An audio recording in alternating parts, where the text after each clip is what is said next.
అనలేదు అన్న. కోపం పెట్టుకొని తిట్టిండట ఇప్పుడు. అయితే ఇప్పుడు రమణన్నని మేము బాధతోని రమణన్నని గాడు అంటే నువ్వు నన్ను లంచోడు కన్నావు కదా. బీజేపీ సిద్ధాంతాలు లంచోడు కనమని నేర్పిస్తుందా? చెప్పండి అన్న.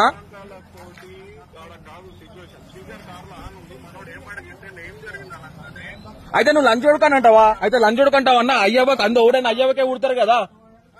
అయితే లంచోడు కని అంటావా నువ్వు? బీజేపీ నేర్పిస్తుంది ఇదే నా సిద్ధాంతం. రమణన్న చెప్తున్నాడా అందరినీ లంచోడు కని తిట్టుమని? మరి నువ్వు ఎట్లా అన్నావు? లంచోడు కని ఎట్లా అన్నావు? నువ్వు నాకు మేము తాగి ప్రెస్ మీట్ పెడతామని నువ్వు ఎట్లా అన్నావు? మేమే కదా మా అందరి ఇల్లు సంకనాకి పీకినాయి కదా. మా అందరి ఇల్లు సంకనాకి పీకినాయి కదా. ఏడా నువ్వు రా అన్న. మీరు వెంచర్ కి రండి, మీరు వెంచర్ కి రండి, మేము మాట్లాడతాం. ఇక్కడ ధర్నా చేస్తాం, మీరు వచ్చే వరకు ధర్నా చేస్తాం. ఇన్ని చేస్తాం, ధర్నా చేస్తాం, మీరు వచ్చే వరకు ఇన్నే. స్థానికంగా వస్తే ఇక్కడ పరిస్థితి ఏంటనే తెలుస్తుంది అనలేదు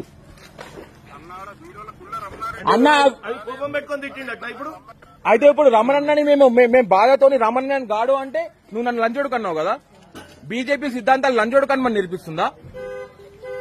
చెప్పండి అన్న.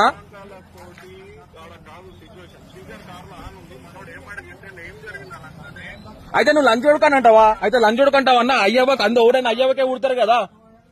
అయితే లంచోడు కని అంటావా నువ్వు? బీజేపీ నేర్పిస్తుంది ఇదే నా సిద్ధాంతం. రమణన్న చెప్తున్నాడా అందరినీ లంచోడు కని తిట్టుమని? మరి నువ్వు ఎట్లా అన్నావు? లంచోడు కని ఎట్లా అన్నావు? నువ్వు నాకు మేము తాగి ప్రెస్ మీట్ పెడతామని నువ్వు ఎట్లా అన్నావు?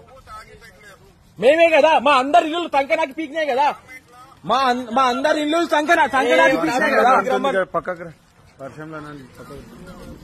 ఏడా నువ్వు రా అన్న. మీరు వెంచర్ కి రండి, మీరు వెంచర్ కి రండి, మేము మాట్లాడతాం. ఇక్కడ ధర్నా చేస్తాం, మీరు వచ్చే వరకు ధర్నా చేస్తాం. ఇన్ని చేస్తాం, ధర్నా చేస్తాం, మీరు వచ్చే వరకు ఇన్నే. స్థానికంగా వస్తే ఇక్కడ పరిస్థితి ఏంటనే తెలుస్తుంది.